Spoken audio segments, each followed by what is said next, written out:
간밤에 미국 증시 마감 상황 보도록 할 텐데 또 밀렸습니다. 다우지수는 0.76%, S&P 500도 역시 0.76%, 나스닥 지수 0.96% 하락을 했습니다.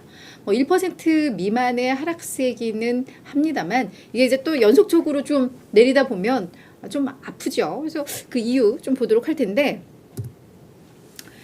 자, 지금 인플레이션은 분명히 완화되고 있는 것은 저희가 연속적으로 확인을 하고는 있습니다. 그래서 인플레 정점로는 분명히 이제 좀 기정사실화가 되고 있는 이런 분위기인 건 분명한데, 근데 계속해서 이 긴축에 대한 우려가 꺾이지를 않고 있습니다. 원래 인플레가 완화되면 결국은 긴축도 완화되겠지로 연결됐던 게 일반적인 공식이었는데, 이게 또 이제 어긋나기 시작하는 것 같아요. 요 며칠 동안.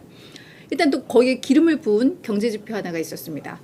매주 목요일날 발표되는 신규 실업수당 청구 건수가 19만 건으로 전월이 20만 5천 건이었거든요. 전주에. 그러니까 일주 사이에 15,000건이나 줄었습니다. 아니 요즘 빅테크사들 그렇게 구조조정하고 정말 역대 최고의 구조조정들을 하고 있는데 너무 노동시장이 세죠.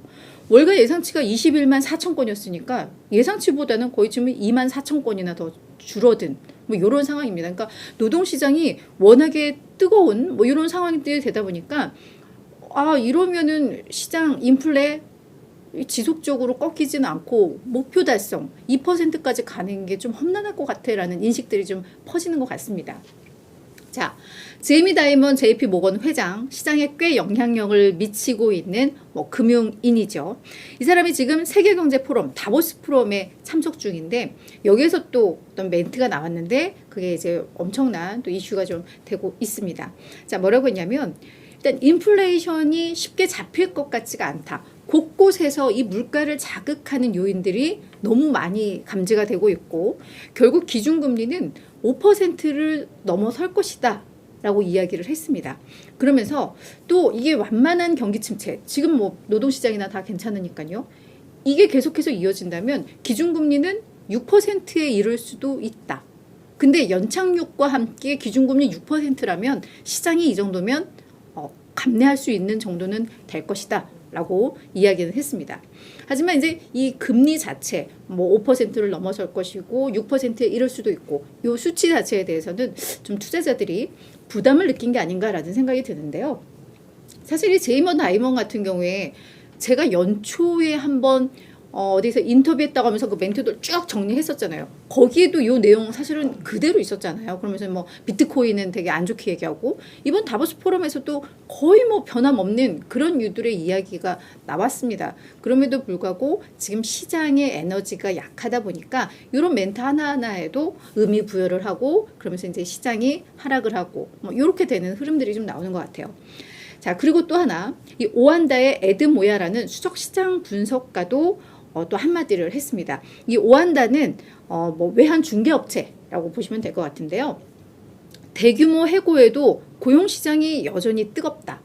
그렇죠. 지금 신규 실업수당 청구 건수만 봐도 그렇죠. 그러면서 이 노동시장이 좀 무너져야 연준이 편안하게 금리를 동결을 할 수 있을 것인데, 이 노동시장이 여전히 뜨겁다면 연준은 이렇게 쉽게 피벗을 하지 못할 수 있다 라는 또 이야기들 나왔습니다. 그래서 이런 멘트와 함께 지금 또 증시가 하락하는 것은 뭐 이렇게 되면 월가에서는 또 약간 비관론들이 계속 고개를 들게 되잖아요. 실제로 뭐 웰스파고 증권의 크리스토퍼 하베이 이 주식 전략 책임자가 그 연초 들어서 우리가 랠리가 주도됐던 게 숏 커버링, 작년에 공매도 쳤던 사람들이 이제 지수가 올라가니까 그거 상환하기 위해서 매수하면서 오히려 지수를 끌어올렸던 그 숏 커버링과 금리 하락, 그리고 위험 선호 심리가 이제 어느 정도 한계점에 다다르면서 이제 증시가 평탄하거나 조정을 받거나 뭐 이럴 가능성이 있어라고 이야기를 했고요.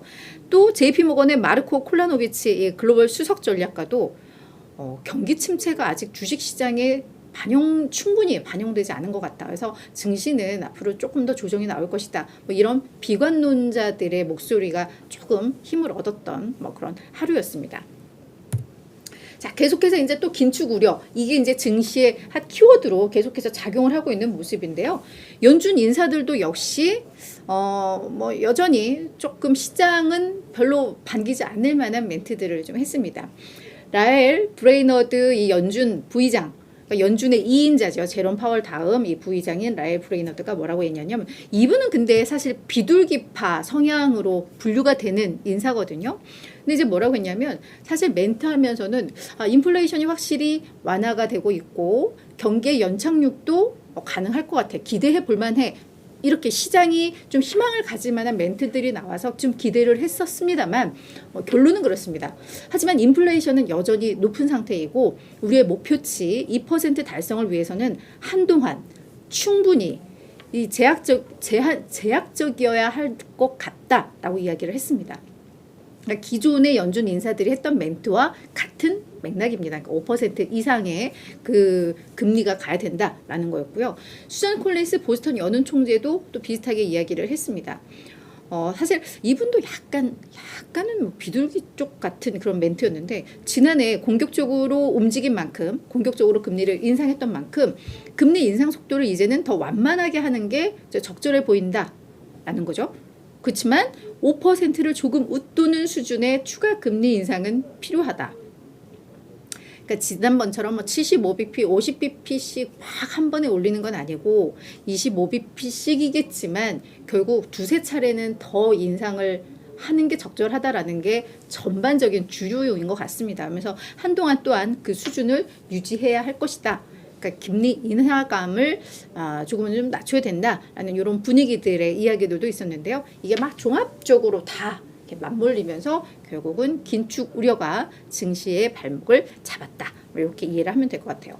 우리 시장에서는 지금 예상치가 25bp씩 2월에 한 번, 3월에 한 번 하고 나서 쭉 유지하다가 한 뭐 9월, 뭐 11월 이때는 인하하지 않을까? 이런 기대감들이 약간 컨센서스로 잡혀 있는데, 연준의 메시지는 계속해서 뭐 5에서 5.25가 돼야지 5.1%가 되는 거니까 한 3차례 정도의 금리 인상 가능성을 계속 메시지를 좀 주고 있는 겁니다. 그래서 약간 시장과 연준의 온도차는 그런 있는 상황이니까 이게 어디에 더 가까워지느냐에 따라서 시장은 계속 이렇게 반응을 할 수밖에 없을 것 같습니다.